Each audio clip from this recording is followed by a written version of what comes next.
दरम्यान मराठा आरक्षणाच्या मागणीनं पुन्हा एकदा जोर धरलाय। मराठा आंदोलकांच्या विखेंच्या बंगल्यामध्ये ठिय्या आंदोलन करण्यात येत आहे। आमच्या मागण्यांबाबत सरकारकडून चालढकल केली जाते। जरांगेंच्या मागण्यांवरती ठोस निर्णय देखील होत नाहीये असा सुद्धा सूर जो आहे तो आंदोलकांनी उमटवलाय। मराठा आंदोलकांची दिशाभूल होत असल्याचा आरोप सुद्धा करण्यात येतो। आंदोलकांचा गंभीर आरोप आहे, आंदोलक मोठ्या संख्येनं विखेंच्या शासकीय निवासस्थानी दाखल झाले।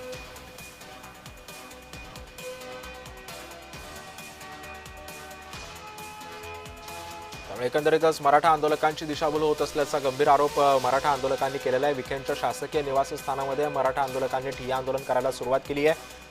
सरकारकडून मराठ्यांच्या मागण्यांकडे चालढकल केली जाते, त्यामुळे पुन्हा एकदा या आरक्षणाच्या मागणीनं तोंड वर काढलेलं आहे। आंदोलक मोठ्या संख्येनं विखेंच्या शासकीय बंगल्यामध्ये ठिय्या करून बसलेले आहेत।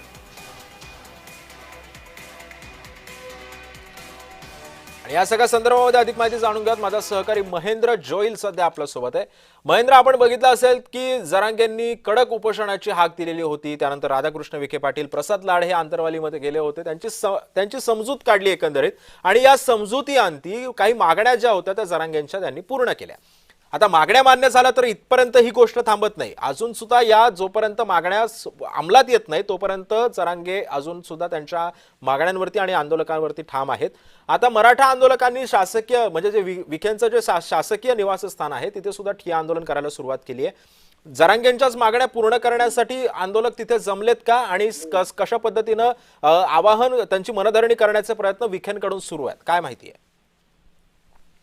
नक्कीच सिद्धेश, मराठा आंदोलक आहेत रमेश केरे पाटील यांचं आणि मराठा उपसमितीचे अध्यक्ष राधाकृष्ण विखे पाटील यांच्या जे शासकीय निवास आहे त्या ठिकाणी जे ते ठिय्या आंदोलन सुरू आहे। आणि मराठा आंदोलक मनोज जरांगे यांनी मराठा समाजाची फसवणूक करत असल्याचं केरे पाटील यांचं म्हणणं आहे। एकंदरीत हैदराबाद गॅजेट आणि मराठ्यांची नोंदी या संदर्भात देखील सरकार फसवणूक करत असल्याचं या आंदोलकांचं म्हणजेच मराठा आंदोलक जे आहेत रमेश केरे पाटील यांचं म्हणणं आहे। आणि सोबत मराठवाड्यासाठी अण्णासाहेब जावळे पाटील मंडळाची जी ती स्थापना लवकरात करावी अशी जी ती मागणी या आंदोलकांकडून होते। आणि एकंदरीत या मागण्या पूर्ण होणार तोपर्यंत आम्ही जे आहे या ठिकाणी या निवासाला ठिय्या आंदोलन करत आहोत असं जे आहे ते रमेश केरे पाटील यांच्याकडून सांगण्यात येत आहे।